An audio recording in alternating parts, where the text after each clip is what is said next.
Good evening. We'll begin with the Pledge of Allegiance. I invite you to join us.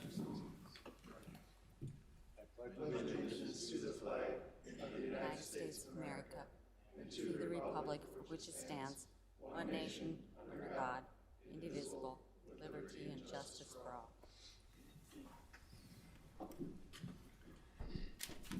Roll call, please. Gehrig. Here. Grinberg. Here. Pepcorn. Here. Strand. Here. Mahoney. Here. The Police Department Honor Guard conducted a flag lowering ceremony last week in memory of Officer Jason Mosier, who died in line of duty 4 years ago. It's a nice event, and police force did a nice job on that, Chief. I want to just tell you that. Fargo Cass Public Health will offer a Shingrix vaccine during the shingles vaccination clinic day from 8 o'clock to 4 o'clock on February 28th. Healthy adults 50 years or older should get these 2 doses of Shingrix separated by 2 to 6 months. Appointments are required for these vaccines and can be made by contacting the Fargo Cass Public Health. And shingles is really uncomfortable, so I would suggest you get that if you're over 50 because it helps protect you from that disease.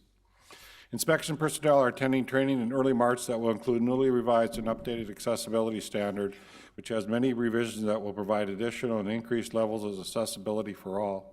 The standard, in conjunction with the building code, covers all issues associated with accessibility constructed in new or remodeled buildings and sites. The new standard will go into effect in 2021 Building Code Edition is adopted. The library has several interesting programs for all ages of what's happening over the next couple of weeks, including crafternoon sessions, teen time sessions, history book club, a March film service entitled The World View, Foreign Language Film Classics, Seusstastic Day, Project English, Design a Bookmark Contest, and the 4th Annual Northern Narratives Writing Project, and the Winter Readathon. So there's a lot of stuff going on in the library. Look into it anytime you can. Finally, the City of Fargo and Cass County are actively monitoring forecasts and condition in anticipation of a 2020 potential spring flood event. I just want everybody to know that myself, department heads, administration, emergency managers, and engineers are all planning for various contingencies to ensure the Fargo is prepared to protect its citizens and infrastructures. The commissioners will be looking at the spring flood outlook, most recently placed by the National Weather Services, as a good reminder for residents to use the city's interactive flood stage map for the Fargo, North Dakota.gov/flood map to determine the potential property impacts in various flood stages.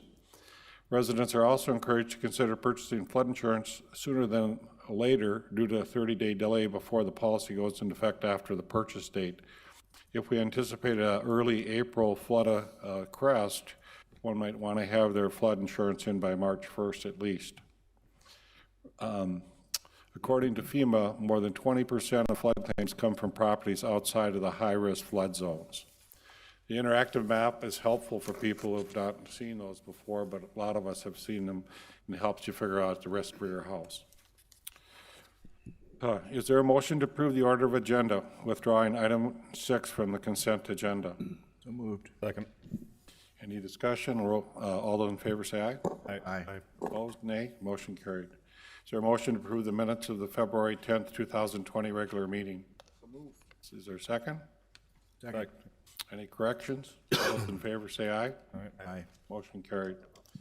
Is there a motion to approve the consent agenda items 1 through 21, excluding item 6, which has been withdrawn? So moved. Second. Moved and seconded. Roll call vote, please. Strand. Yes. Grinberg. Aye. Gehrig. Yes. Pepcorn. Mahoney. Aye. We go to the regular agenda. In lieu payment from Prairie St. John's for planting 40 new trees in Island Park and the surrounding area. Scott Ludall to explain. And Scott had an in-service today to explain what's going on in forestry. Very much nice. Thanks for the in-service. Thanks again. It was a good opportunity for me to share what's going on. Yeah. Thank you for the invite tonight. If you remember, back in October, we had a private project where three public street trees were impacted, and in the course of the negotiations, the trees were removed. There was a mitigation plan put in place and an option, and that actually became part of the developers agreement and/or developers or right-of-way use agreement. So Prairie St. John's is proposing a project where they're going to redo the hospital, and I think they've already started some of the demo on the existing hospital. But just to stay consistent with that process that we went through back in October, really before we have a specific tree ordinance in place, we have met with, there's 8 trees that are going to be removed as part of the Prairie St. John's project, public trees. And through the process of working with the developer and the owner, Prairie St. John's, we did come up with a solution, the in lieu funding for 40 new trees to be planted in Island Park and the surrounding area. And so the recommended motion here today is to support that mitigation option and include that in the developer's agreement and the right-of-way use agreement. Any questions by commissioners? Mr. Chairman, I have a question for Scott. So Scott, obviously those old oak trees, they take a long time. So what do you do? Do we replant some oak trees, or what's the mix that you use right now? Oh yeah. Island Park is a significant population is oak. There will be, as part of that 40, and this is on top of the new trees that they have to plant along 6th Avenue just to meet the Land Development Code. But there will be oak trees and a mixture of some other species to match the site and try to match the park. So can I ask you, how old are some of those?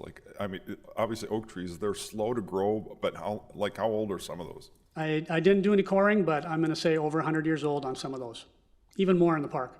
You're breaking my heart, man. That's very sad.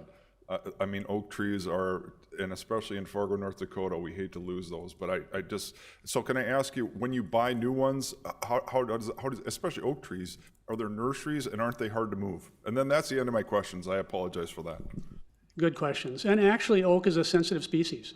The ones that we plan on installing are probably 2-inch, maybe a little bit over, but a smaller plant, not too large, where you're not having so much of a root system removed in the ball and burlap process, that makes a difference. And given the site that we have in that area, the soil conditions, they are very, very good for planting a mixture of species, oak being one of them. And so my experience is they will establish rather quickly. Scott, when you do those oak trees, would you invite the commissioners so we could be helpful? Hey, we'll take the labor, absolutely. Do we have a Put you to motion? work. I'll make the motion. Is there a second? Second. Any discussion? Roll call vote, please. Pepcorn? Aye. Gary? Yes. Greenberg? Strand? Yes. Mahoney? Aye. I guess we'll jump to D, because we're a little bit ahead. Steve, are you ready? Special assessments for sewer repairs. Oh, I'm sorry, that's also public. Tax increment, Jim Gilmore. Item 28.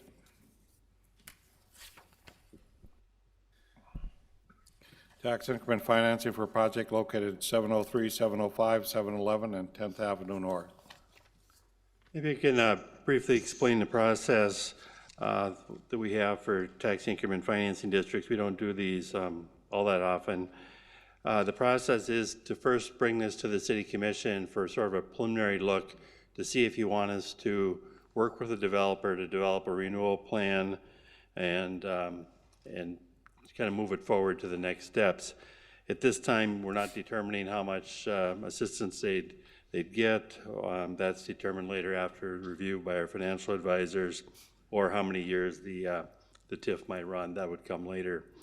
The next step, if you were to approve staff and our financial advisor to work on it, would be for them to pay the application fee and for us to send this to our financial advisor for review to see if the request is justified. In addition, we'd work with the planning department on a renewal plan. After we get the renewal plan done and we have the financial advisor's report, it goes back to both the tax exempt review committee and the planning commission. Really no particular order, just whichever meetings come up next. And then finally it would come back to you with all the details and a draft development agreement, and you would have a hearing on that plan. So this would be sort of a decision tonight whether or not to see if you're comfortable enough with the concept to move ahead. The particular project is 3 lots. You see 2 homes on these lots. These have actually been demolished. One was a result of a dangerous building action that you had undertook. The current developer acquired it after that and demolished the property as the city had requested. This house here at the 7-Eleven still exists. It's a very large lot, goes way back.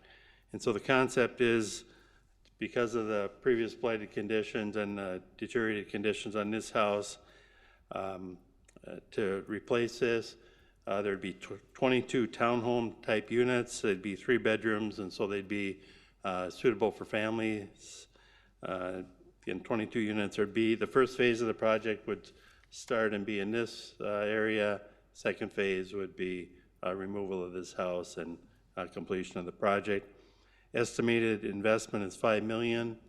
The zoning of the property is multi-residential 3, MR3, so no zoning changes are needed for the project. I believe there's a representative developer here, and so I could let him address the project. Also, I know they've had a meeting with at least one of the representatives of the Roosevelt neighborhood, and so I don't know if they have any comments on the this particular application. But first of all, do you have any questions for me? Commissioners, Jim? Mr. Chair, Papcar? so I have a couple so this is just the initial step, and I guess my main concern is that the neighbors get talked to, and they'll have an opportunity for comment, because when you look at that, there's some single-family homes in the neighborhood, even though it's zoned a different zoning. I guess that might be my question for the developer, have you talked to them, and maybe, Jim, you can ask. Yeah, I haven't been part of those discussions. I believe Nicole had coordinated a meeting with the neighborhood, and so there's a representative of the neighborhood here, a member of the neighborhood association. But maybe the developers would like to show you just a little bit more about the project also. Thank you, Commissioners.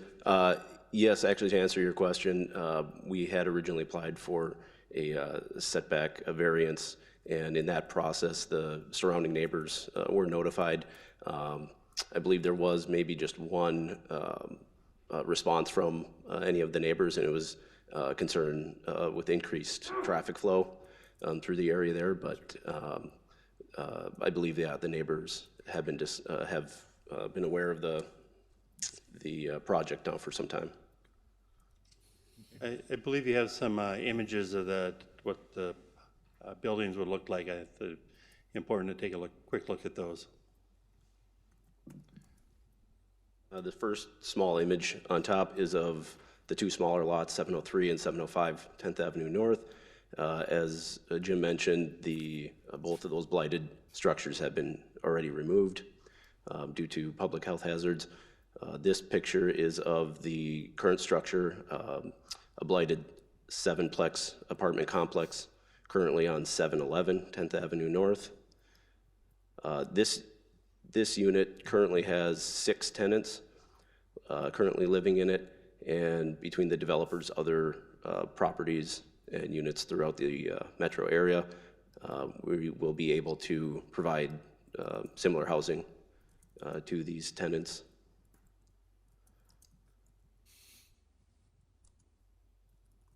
Maybe just go on to the building plans. We can deal with the cash flow stuff later. So this is the tentative plan for 703 and 705, the 2 smaller parcels, 2 townhome structures with 3 units each for a total of 6 units. This is phase 1 of the project.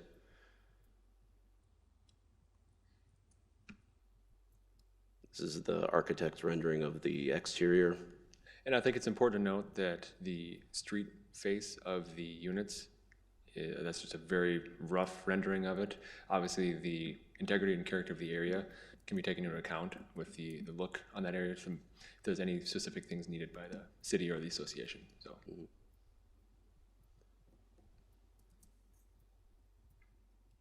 This is an interior view of the units. Large double garages here, so cars can be parked side by side and not on the street or in the drives. 3-bedroom, 2-bath units are proposed.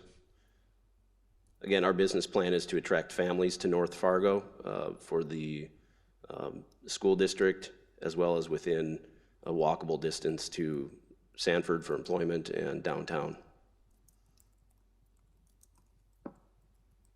This is a rough rendering of phase 2 of the project, which would be on 711, the property that currently has the blighted 7-plex unit. And our tentative proposal here would be for a continuation of the same type of townhome units, just in more quantity on this larger property to fully utilize it. What do you think the price point's going to be on each unit? Our current pro forma is $1,600 a month in rent per unit, which I think puts that at the lower end of the spectrum for that type of property. Thank you. Just to add to that, Mr. Mr. Chairman, so Grimberg. just to clarify, they will all be rental, or are there going to be some for sale, or? Correct, Commissioner. These will be all for rental purposes. I believe there are some similar townhome units being built currently, kitty corner. So it would promote a similar type of feel within the neighborhood. I believe those units are currently being advertised for sale. These ones would be for rent. And those are in a kind of a condo association type condoed, I believe, for sale, and so it's a little different, and the price point's much higher. Mr. Strand. Thank you, Mayor. In your financial breakdown of your TIF request that exceeds or totals $535,000, the first two items, $48,000 plus and $149,000 plus, basically $200,000. Explain this. It says that this is a request for reimbursement because of the acquisition is above the land appraised value. Is that, help me understand, are you paying that much more than they're worth to get them, or? Correct. So essentially, if the land there was just land, it'd be different than if there's a blighted structure that we had to tear down. And so there's kind of I guess a difference between the price that we would be able to get to have connected land in North Fargo, which is kind of hard to get, compared to what the actual value of the land would be. It's hard to explain exactly. It's kind of a... And I think we compare this to land on the south side of town and look at what current square foot rates are going for to do this type of project. Because our preference would be to do this in the core neighborhood within walkable distance to downtown.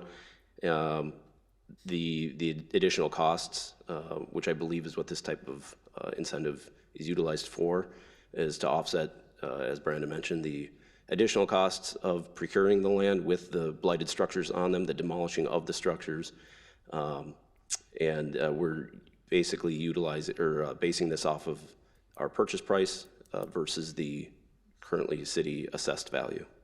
There are 3 types of activities that are typically eligible for tax increment financing, and for instance, these were all also used on the Roars project up by Newman. The first is to help with some of the costs of land acquisition, secondly demolition, third public facilities into the site. So those extraordinary costs that you would have in a redevelopment that you wouldn't have if you built in a recently platted subdivision.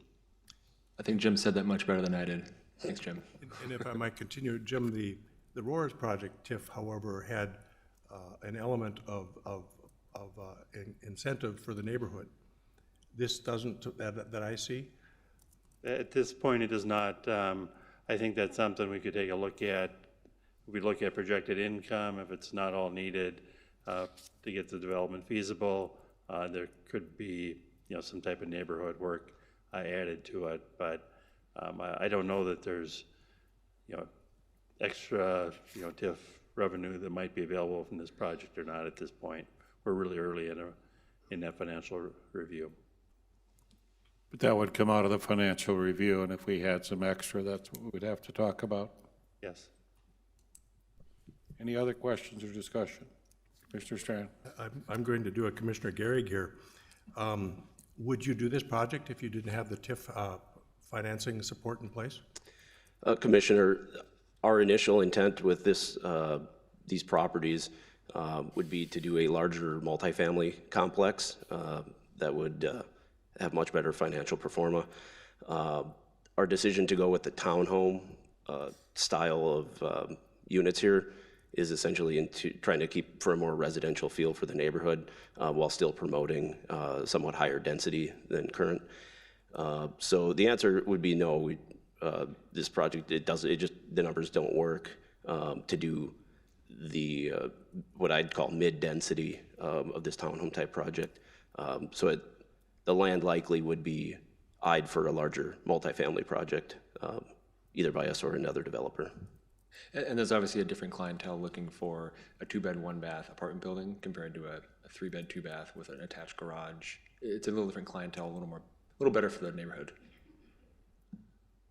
Any other discussion?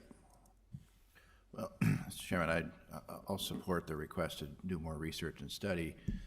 You know, I look at, you think you said 1,600 in rent? Correct. I think we're all interested in knowing kind of what, you know, with the incentive, what it means for affordability. And my quick math at a 10% cap rate on your investment, I think it comes out to about $1,850 a month. So if you're already below that quick analysis, then with the work of the city and the due diligence of the report, maybe your rent numbers would even be lower. Absolutely, Commissioner. I'd love to be at a 10 cap. Let me just close public hearing before we get a motion. Is there anyone present who wishes to speak on this project?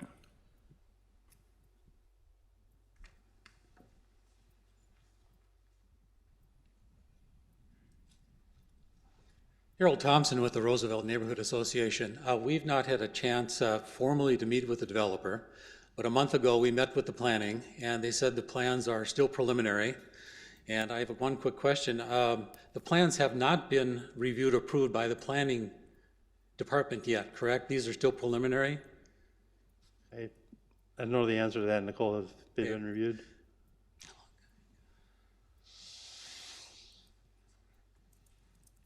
And the reason I ask that is because the neighborhood association, at least I wasn't aware that a variance has been requested.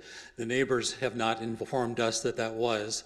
I could see by the preliminary plan that the front yard setback is considerably smaller than what presently is in that neighborhood. So there are some details that we're certainly interested in looking at, but the purpose for the meeting tonight is to forward it to your financial committee, and the RNA is not anyway in a position yet to say no. We in fact favor TIFs for these kinds of projects for development for our neighborhood.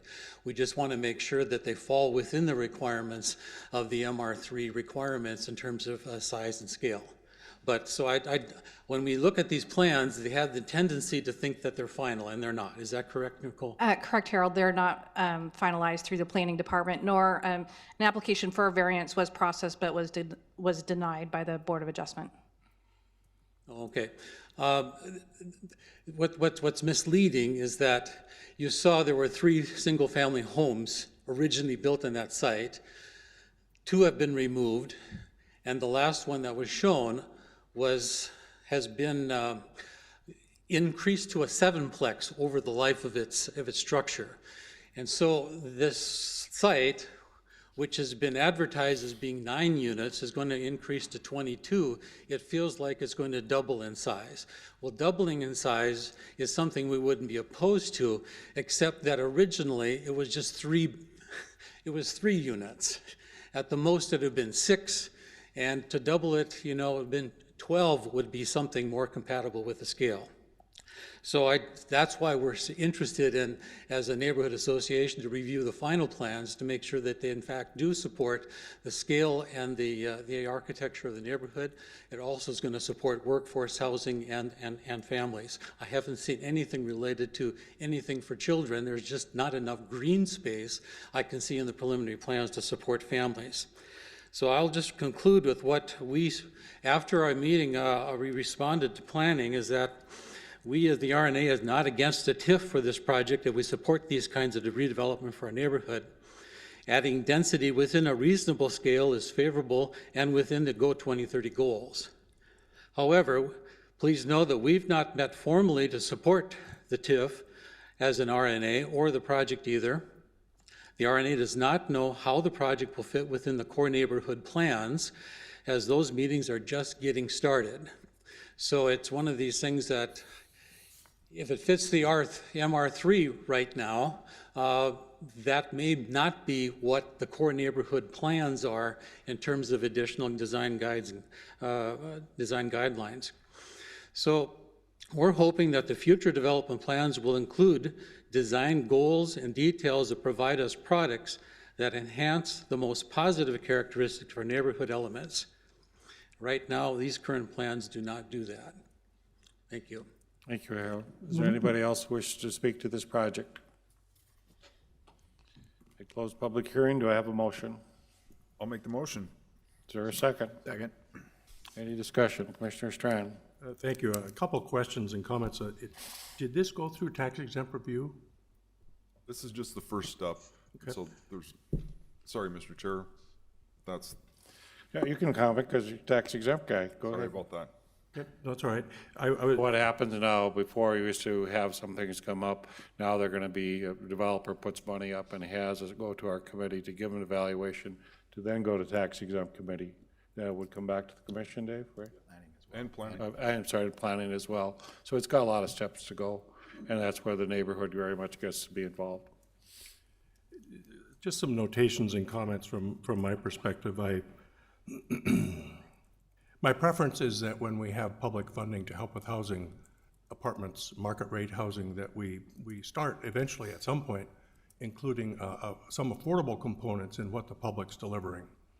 And I'm okay with developers going in and investing their own money and improving, but it's at that point when you want over $500,000 of public involvement, what's the public get? And that's where I fight for affordable components in that. And we're not there as a city. I'm not hearing you offering that, but it's something I think the city needs to start requiring. I'm concerned also when I see Commissioner Gunberg asked to clarify that there are apartments. I'm also concerned when we continue down this path of more apartments everywhere and less home ownership in general. And to me, that's an issue in our community that we've tipped. And we're not to that level where we have 60% single-family homes anymore, ownership. So that's an issue in my mind is all. I know you're intending to rent these. And if I can comment real quick. Certainly. That's such an odd lot, the double wide, double deep lot. It's gonna be so hard to have a single family there in any regard, which is kind of why this came up in the first place. It's just such a unique lot, being that Condos size. and townhouses, homes can be owned as well, but you're gonna rent them. But that's my point. If you were approaching us with ownership, that would sway me a little differently as my view of it, rather than just more apartments. Truth is, we have a glut of apartments in town, for the moment, in my words. You know, in my position. Lastly, you know, we're with over 535,000 requests of the public, and I know this is preliminary, but 200,000 of that is you described as you paying more than the properties are worth. I don't know that's the public's job to help you pay more for something than it's worth. I just don't know. I don't think, in my view, that's the public's responsibility to help a private developer pay more for something so they can get it when they, you know, I just don't know that's our job. And then, of course, demolition is another 65,000 on top of that. Well, that's on your shoulders, you know. So I'm okay for this discussion going forward with the neighborhood. I'm okay with seeing what the neighbors feel. I'm just not in favor of using public tax breaks and incentives for those reasons. Commissioner Garrick? I appreciate your comments, John. You know, first, I live in the neighborhood. I'm in the area. I support the project the way it's out there. I think it's a good thing. You're taking old buildings that aren't being utilized the way they were supposed to be, and you're putting useful things back in, and I appreciate that. That being said, if we didn't give the TIF, they said they wouldn't do this project. Well, that's pretty wide. You would do a project, and you would probably do something similar. So no, it's not the responsibility, John, of the taxpayers to give these TIFs to make them so they can afford the land, right? I think you're spot on with that statement. We do it over and over again. We did it with the Newman Center. We did it with a lot of different projects, and I'm glad that people are starting to become more aware that we are giving tax dollars away so that developers can buy land that's overpriced in order to keep this ball bouncing near downtown. So I appreciate your comments. Any other discussion? Roll call vote, please. Pepcorn? Aye. Grinberg? Aye. Strand? No. Garrick? No. Mahoney? Aye. Public hearing 27, continue to 3/19/20, Section 5307, Federal Transportation Administration Grant for Preliminary Program Projects 2020. Is there a motion to continue the hearing to Monday, March 9th at 5:15? So moved. Is there a second? Second. Roll call vote. Grinberg. Aye. Gehrig. Yes. Strand. Yes. Pepcorn. Aye. Mahoney. Aye. Item B has been withdrawn. It was an application filed by Three Kings Lounge, doing business Three Kings Lounge. Eric, we don't need to vote on that, or I'm sorry. 27B. withdrawn? Correct, it is withdrawn, so no need to vote. Okay. Application filed by STL of North Dakota, doing business as Target Wine and Spirits, Class B Limited Alcoholic Beverage License to be located at 4202 13th Avenue Southwest. Steve Sprague to explain. Well, good evening, Mayor and Commissioners. Before you tonight is an application from Target to be have an off sale, be limited license to be located on the north end of their existing building. I had to get my directions straight there for a minute. This license application does meet all of our requirements. It is situated so that the entry door will be only from the parking lot. You won't be able to, the patrons won't be able to go directly from within the store into the alcohol section. It's gone through our liquor control review, and it comes to you with a recommendation of approval. Is there anyone present who wishes to speak to this liquor license?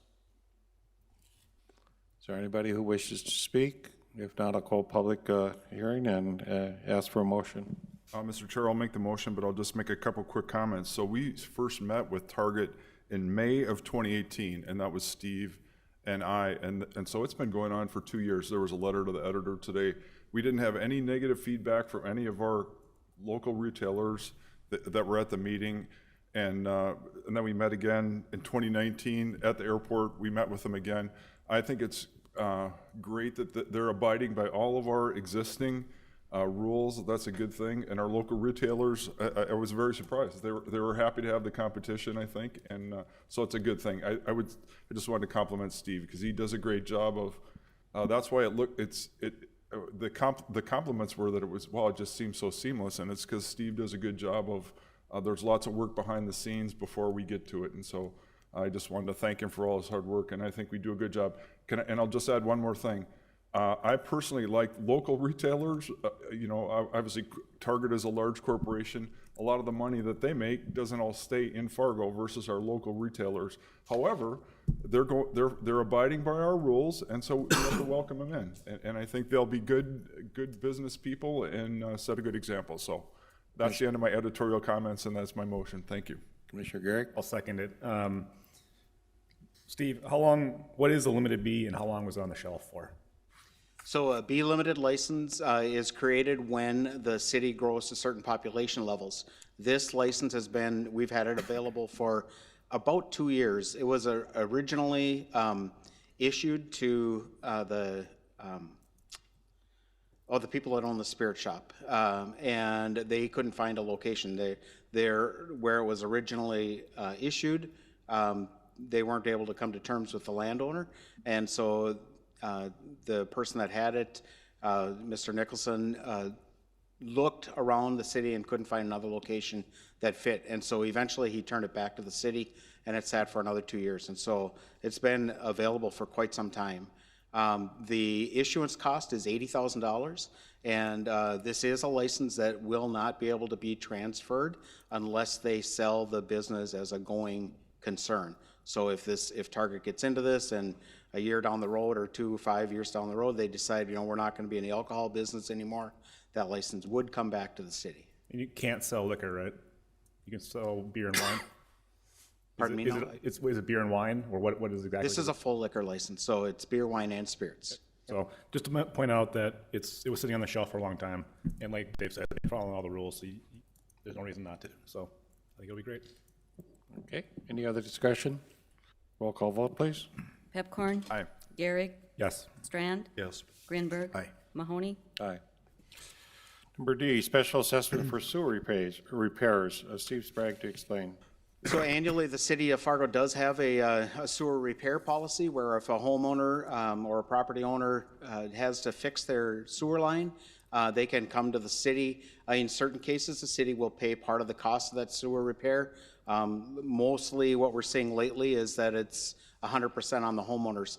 It's an amortization of 15 years, and the interest rate is 5%, and it's something that's done by petition, and so that the property owner is agreeing with the city that they're going to be assessed this.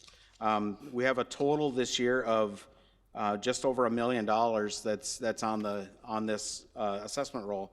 There are 2 properties in there that are commercial properties, so we do allow any property to be assessed. And those 2 properties total about $69,000. Once I subtract those out and then divide by the 96 properties that are being assessed, we come out to about an average of about $10,000 per property. Is there any president wish to speak to this special assessment? Is there anyone who wants to speak? If not, I'll close public hearing. Do I have a motion? It's a question for Steve. I note the one is like 38,000 on 112 Robert Street North. Yes, that's one of the 2 commercial properties at 38,000. They had to go all the way down an alleyway to make a connection to correct their sewer line, and so it got very expensive. And they're aware of, obviously they're aware of it. Yes, they signed a petition that said they want to be assessed this, so. Is there a motion? So move. Is there a second? Second. Any discussion? Commissioner Gary? Just really quick, these are the good assessments. These are the ones people ask for. They're aware of it coming, and it's a way for them to get something done that they otherwise have to pay for it themselves. So in my opinion, this is one of the good ones. And yeah. I didn't realize there was a good one. There is. There definitely are. A little different for you to say that. Thank you, but Mr. Strand. We all chuckle. A question I have, and I'm just curious, of these roughly 100, how many of them are emergency projects versus how many are proactive? And I'm guessing there's a cost difference, like in the middle of winter, if you have it hit you, versus. Yes, there are a couple of factors that kind of play into them getting more expensive. Winter certainly is one time. I would say all of these are some type of an emergency where they've had like a backup or something like that. Or maybe they're planning to do some additional work at their house and they want to make sure that like if they're going to fix up their basement, that their sewer line is not going to cause a problem down the road. So factors that can affect it, certainly winter, there's usually frost charges when they're having to dig in the winter. Others can be like if they're on 10th Street or University in a residential area where we have traffic that has to be diverted, if they have to actually shut down the roadway for a period of time. Concrete panels, if depending on how much they have to remove versus asphalt, those are all things that can affect it. And finally, the depth of the sewer. We have some areas of town that have very deep sewers, and so the depth of the sewer can cause a difference in the price also. And are there different materials in those sewers, like cast concrete or cast iron versus whatever? I'm not sure what the materials are these days versus what they used to be down under the ground. Correct. So that's what's failing is the old cast iron, or something like that. And so what they're replacing it with is, I believe it's called a Schedule 40 PVC. And so we try to get all the way to the main and make sure that we have a good connection there, and so that we only have to fix it once. I join with Commissioner Gehrig. This is a good assessment, but I wish more people knew they had these options. I'm not sure everybody knows. I think a lot of people know. And there's folks who don't. Yep, there are, The more they know that they can do that and improve their home proactively, the better. Yep, and I really would think if anybody is watching and hears this and has this happen to them, the biggest thing, even though it's an emergency, is to get estimates, get a couple of quotes. Those prices can vary differently, and so really encourage people to get a couple estimates. Steve, we got a reporter here today. Can you just tell him those things so we can put it out in the paper? Yeah. Thank you. Any other discussion? Roll call vote, please. Gehrig? Yes. Strand? Yes. Pepcorn? Aye. Grinberg? Aye. Mahoney? Aye. Item E is a continuance of alley vacation. Do I have a motion to move it to March 9th? So moved. Second. Roll call vote, please. Grinberg? Aye. Gehrig? Yes. Strand? Yes. Pepcorn? Aye. Mahoney? Aye. Item 29, you have my appointments to the airport PEC. You have my recommendations. Is there a motion? So moved. For a second. Second? Roll call vote, please. Grinberg? Aye. Pepcorn? Aye. Strand? Yes. Gehrig? Yes. Mahoney? Aye. Item 30, applications for property tax exemption made to buildings. Is there a motion to approve? I so move. Is there a second? Second. Any discussion? Roll call vote, please. Pepcorn? Aye. Gehrig? Yes. Strand? Yes. Grinberg? Aye. Mahoney? Aye. Item 31 is a spring flood update. We wanted to update all the commissioners what's going on in the spring flood. Bruce Grubb and his team has presented a presentation. Part of the issue driving this is that eventually we need to make a declaration, and that helps us get payment. So it might seem a little early in winter to suddenly get into this, but the team has organized some facts you need to know about and what our plans are for this spring. Thank you. Thank you, Mayor and Commissioners. At the end of January, the National Weather Service started to put out their probabilistic flood forecasts that you're all familiar with. And so at that time, the potential spring flooding became a topic of conversation around town. We felt it was appropriate to start briefing the city commission, since these probabilistic forecasts had started coming out, what they look like, what we think they mean to us, and what we might want to consider to do to get prepared. Going into this winter, we had an extremely wet fall. Nathan, I think it might have been the wettest fall on record. And then early to mid-winter, we had some relatively heavy snowfall that got us all a little bit alarmed as well. But if there's any good news here, the past 30 to 45 days have been relatively dry. And if you're anything like me, you just enjoyed the heck out of this weekend because it really felt like spring. But what you also may know is we decided to partner with Cass County this spring, particularly with respect to sandbag production. A year ago, we kind of each did our own thing and thought there were some efficiencies that could be gained if we joined forces this spring. But in doing that, you know, we need to be cognizant of both predictions on the Red River as well as the Cheyenne River. It's always difficult trying to flip the coin and pick a strategy, a level to protect against.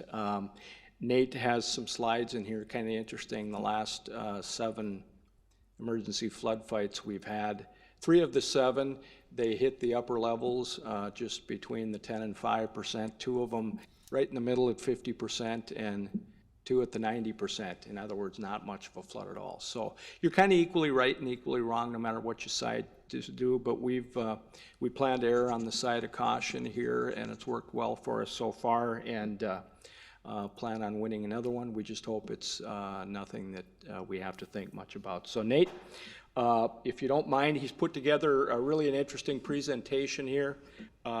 Some things we'd like you to consider, and then we'll close and get your thoughts at the end.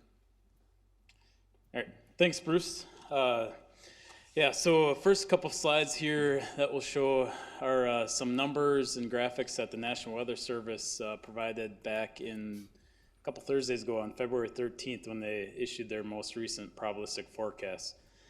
So this slide here shows the total inches of precipitation we've received basically from September up to middle of February.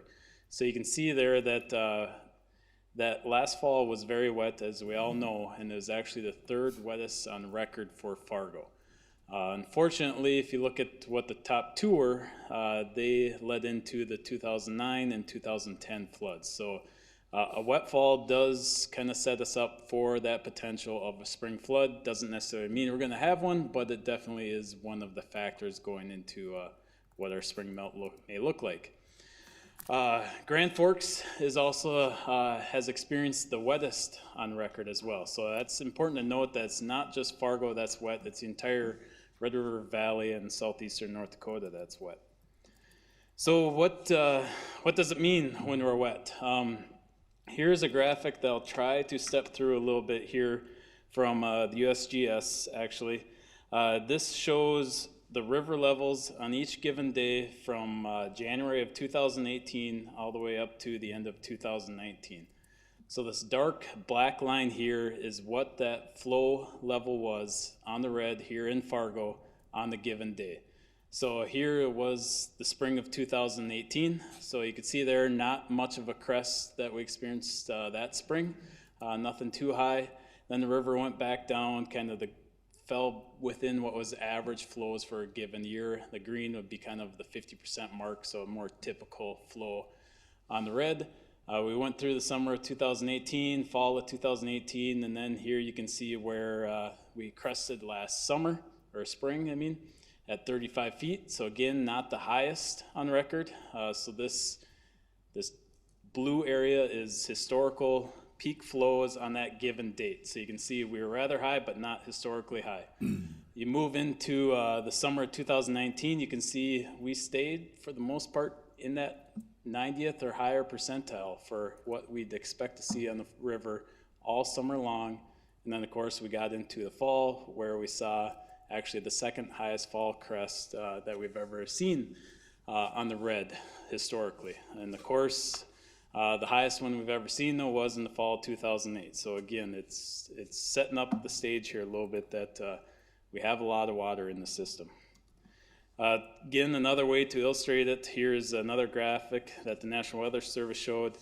The black that you see over southeastern North Dakota is record or near record flows on the rivers at the time of freeze up. So we went into winter experiencing high flows on the river and froze that way. So we still have a lot of water to pass through the system this coming spring as we start to melt.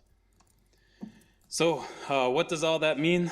In addition to the snowfall that Ben's having to deal with here this winter, it means that we have a fairly good chance of seeing some high river levels here this spring.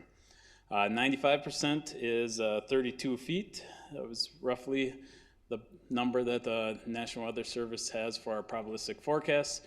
You move up along this graph here, 50%, we're right around that 35, 36 foot number, so maybe a little bit higher than what we saw last year at 35 feet for a crest. And then you move further to the right and you see at 10%, we're at 39 feet, or even at 5%, just shy of 40 feet. So this is quite the range. 32 feet all the way up to 40 feet is a wide range for us. It means very little to do on the spring flood to quite a bit to do on the spring flood. So it is important for us to plan for all of the options right now, which we're doing so, and we'll touch base a little bit more on here. But knowing that you kind of plan for the upper end, knowing that we can scale back fairly easily and adjust appropriately. And with, I should step back here quick. So this here is a probabilistic forecast. So again, it's a range. We don't know what the actual level is going to be yet, and we won't know that until we actually start to see what that thaw is going to look like and actually start getting some of that runoff into the river systems.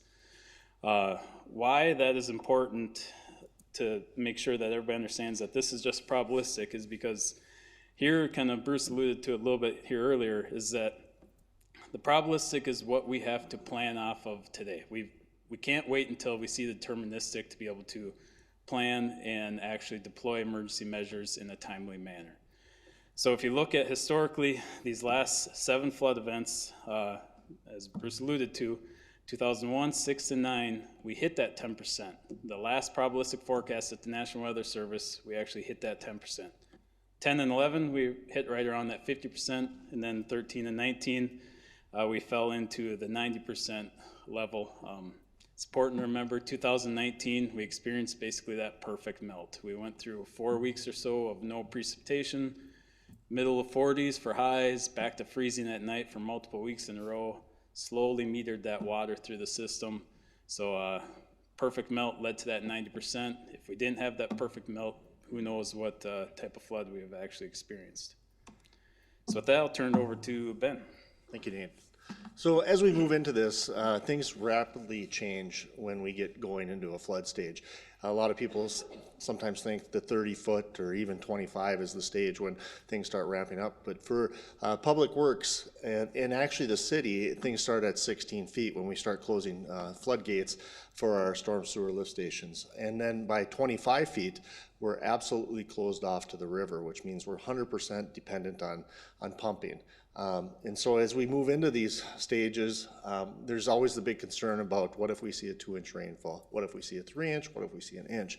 And that can be concerning to us as well, because we do not build our lift stations to pump 100% of rain accumulation for a 2-inch, 3-inch rain event. And so as we go into this, we could potentially, we haven't seen it in the past, but we could face that. But the thing we want to remember is flood doesn't start at 30 feet. Flood starts at 16, 18 feet for us. A lot of changes within Fargo. That's another thing that we'll see as we move into this flood season. We'll see the installation of our flood walls on 2nd Street, Elm, and that really goes forward at 30 feet. We were having a very nice discussion about this today, that to remember 2nd Street, we used to start organizing and start thinking about putting clay on at 24 feet, and it had to be started by 28 feet. So now we've changed those limits to 30, and everything is locked off by 36 feet. But we'll see the city be affected even at those lower levels, because the water reaches the bottom of these flood walls at 30 feet. This is Greg's. And then we want to talk about our road closures. Same thing, 18 feet. We all know it as Elm Street. Another important fact that we saw last fall and how wet it was, we saw Elm Street closed till the middle of October last year. In the last 10 years, I have not seen that. And so that was something new when we were up there scraping ice off from river water to open it up before winter. As we progress, things move fast. North Broadway Bridge gets closed very soon into a flood, gets shut off. We start losing those accesses to other cities. The old toll bridge on 12th Avenue North, that's at a 28-foot point. And after that, things take a little while to get moving. That's when we see our First Avenue flood closures go into place. Some things different we'll see this year. We won't see the construction going on like we had last year. So we hope to keep some more of our routes open across into Moorhead and back into Fargo. And then on 37 feet, that's a critical point when we have to start putting blisters on the roads, or even on 52nd Avenue and Drain 53 area, we actually have to close it off because it'll bust out of the drain banks and we can't maintain the roads.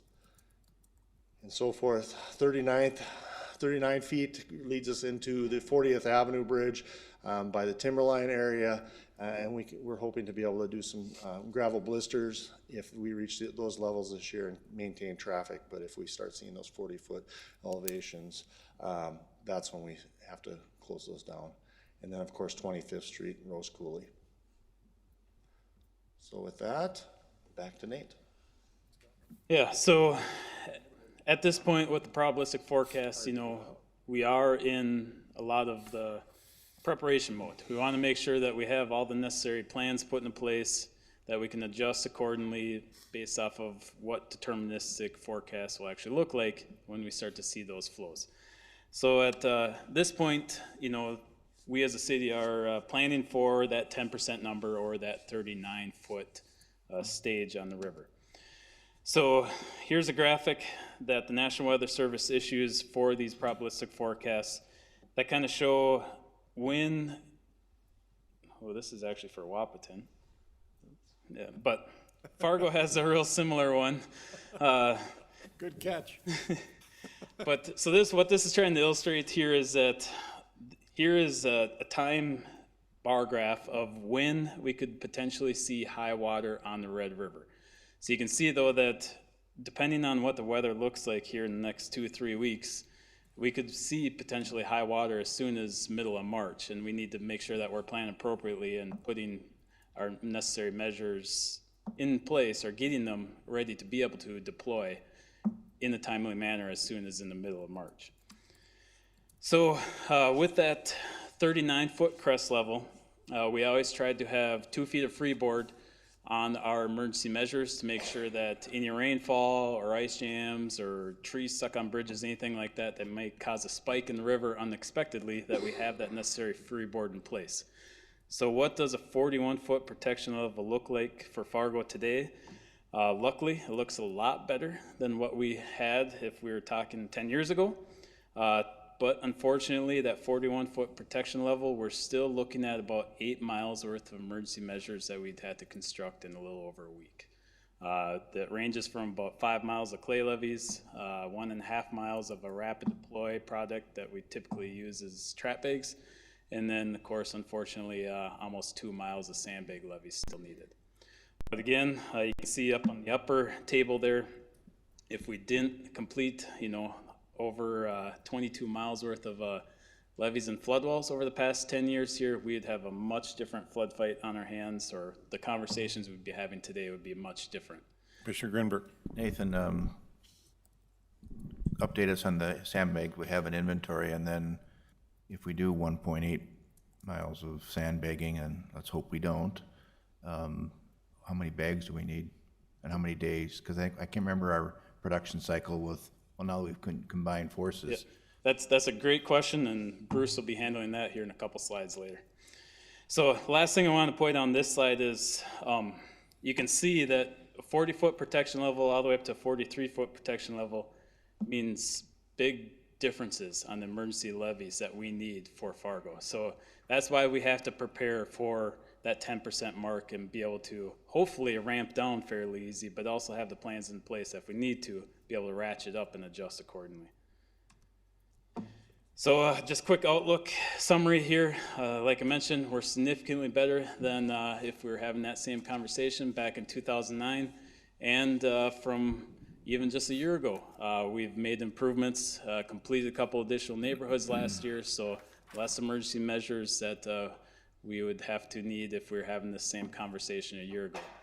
And of course, we're whether it's engineering, public works, or Terry over at solid waste, there's a lot of preparations beginning to procure the necessary resources that the city doesn't have available to us on the usual basis. We're doing a lot of inventory and, of course, starting to refine our plans and make sure that everything is going to be ready to go when we need them to go. With that, I'll turn it over to Bruce. So to get to Commissioner Grinberg's question, if there is any good news in all of this, even combining forces with the county, I cut my teeth out at Sandbag Central in 2009 when we were filling sandbags, not only at Sandbag Central and the Fargo Dome. Things have really, really changed. So using Nathan's 10% start out strategy, planning level strategy between the city and the county, we've estimated that we'd need 400,000 sandbags in total, 250,000 for the city, 150,000 for the county. A year ago, we sandbagged for 4 days. We were planned on going for 2 weeks. We were able to shut that down after a week because the deterministic came out and we recognized we wouldn't need to go to the extent we thought we would. But we can produce about 100,000 sandbags a day out of Sandbag Central. So what we'd like to do, partnering with the county, is to sandbag 4 days, March 10th through the 13th, and working with the university students and students from Fargo Public Schools again that are fully on board. We'd like to operate for 12 hours a day, 7 a.m. to 7 p.m., and that would get us sufficient sandbags to be able to protect against that 39-foot river crest. We hope we don't need all those, but that would allow us to accomplish that. Next slide, please. So looking ahead at what our next steps might be, we're providing the first presentation tonight, Flood Outlook, to the City Commission. On February 27th, Thursday of this week, will be the next National Weather Service probabilistic forecast. We hope things go down. We're not confident that it will move much, that we'll still be in the same basic planning range that we are today. The Diversion Authority meets on Thursday, and the two cities and the county have gotten together and would like to make a declaration together at the same time. And the reason for that is partially due to certain equipment procurements that we've got to get completed for Sandbag Central. Terry Ludlam informed us this morning that certain critical pieces of equipment, the demand being placed on local suppliers across the state has already picked up. So he's being asked for a decision whether we want those things or not. And at this point in time, we do. So Next slide, please, Nate. Commissioner Grinberg asked a very good question. We made sandbags last year. We didn't use them all. What's the status of those? So of the 400,000 roughly that we made a year ago, we used about 20,000 of those various utility applications around town. After the flood threat had passed, we had to get those out of inside heated storage at Solid Waste and Public Works because they were taking up operational floor space. So we relocated those things to outside storage. In October, we needed to send 40,000 of those sandbags to help Jamestown out, severe fall flooding on the James River. And then they've been stored outside at the same place ever since. And what happens over the years of working with sandbags and stacked on pallets, every time you pick a pallet up with a forklift, you lose a certain percentage of those bags. And then when you leave them outside, sometimes the upper sandbags on a pallet, the sun and the weather elements are tough on those. So what we'd like to do with the bags that we made a year ago is once they've thawed out, they're currently frozen, we'd like to repalletize what we can use and hang on to those for contingency bags in the event of an extended spring flood, which happened last year on both the Red and the Cheyenne. So with that being said, there is one action that we do need you guys to take here tonight. This morning we received quotes from an RFP that's been out on the street for a couple weeks for supplying aggregate materials that we typically use during a spring flood fight. So we are looking for you guys to accept all the quotes for the materials that we received, and typically how we go about determining what company we use here is we start with whoever is lowest, whoever provides the lowest one, and depending on how the flood fight goes, if we start running out of materials that they've guaranteed, then we have kind of people on the bench that we can go and pull additional resources available to us. So we are asking you guys to approve all 5 of these quotes that we received, but knowing that we'll really probably only use one of these companies. Do I have a motion? Question first. Okay, Mr. Grinberg. Just a comment on the first line, wash sand, $9.25 a ton under the first bidder, and then across the right, it jumps to $13.80 and $14.95. And we're approving that, or help me understand? So yeah, we'll use the 925 quote, and they have 20,000 tons that they guarantee at that price. And then for any additional tonnage above that, they would actually provide it to us at $9.75 a ton. So most likely we'll solely use these guys for the Sandbag Central operations. So the motion then is for aggregate industries? We're looking for approval on all these today, knowing that really immediately we're only looking at using wash sand, but depending on, if flood got. Meaning the table, what he's asking is you take the lowest bid and whatever it is. If it's sand, you'll take the lowest bid on the sand, you'll take the lowest bid on the crushed concrete, and maybe a different contractor. Yep. So typically I don't expect we're gonna exceed any of these numbers or available tonnage that aggregate has provided to us, but it's just in case scenario, we wanna make sure that we have available resources to us to be able to. Gary. Oh, okay. I'll make the motion. Pepcorn? Second. Moved, seconded, any discussion? Can I just add, this is an example, we gotta get the diversion done. This is ridiculous. This affects, we're spending a half hour of the city commission time. All the staff has to redo their vacation time. We have to, the police and fire have to start scheduling staff all around the clock. It's ridiculous. Temporary measures is not acceptable for the largest city in North Dakota. Let's get the diversion done. This is a perfect example of why it needs to be done. All the other stuff, to me, the critics, I'm tired of hearing from them. And if you want to come and help, let us know and we'll start a sign-up sheet. But we got to get this done. Thank you. Any other discussion? Commissioner Strand. Thank you. My mother always told me about March blizzards and the subsequent floods that followed March blizzards. And she would name the year and name the historic flood. And March is still around the corner from us, and it's on top of saturated ground. level. And if we have a delayed melt factor, we're in trouble. So the notion that we're preparing for the worst is absolutely essential. And we have no choice but to prepare for the worst. Now, going from my mother to today's conversation, climate action is required of communities at risk. And this is nothing more than climate action and climate preparation. The examples around the world of erratic, crazy instances of weather experiences of floods and droughts it's everywhere.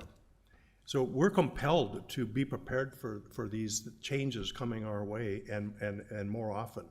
So I agree with Commissioner Pepcorn. I'm going to take another step with the diversion. Let's get to the table and mediate and get resolved with the upstream folks so we have a resolution in hand, so that's behind us, so we can move forward. These delays in the courtroom and these delays are costing us not only potential protection, but they're increasing the cost $60 million a year. So let's go meet with our neighbors and talk to them. Let's sit at the table and do like we did with other issues and mediate it and resolve it now because it's urgent. You know, that's my final thought is we have a real challenge in front of us. And now I have one question. When you say trap bags, are those HESCOs? They're a HESCO type of a product. They're made for actual flood kind of emergency measures, where HESCOs were originally developed for military applications. So HESCOs can serve as an emergency flood fight, but trap bags are what the city believes is something we are more comfortable using than HESCOs. Because HESCOs were failing last year in Iowa, if I recall.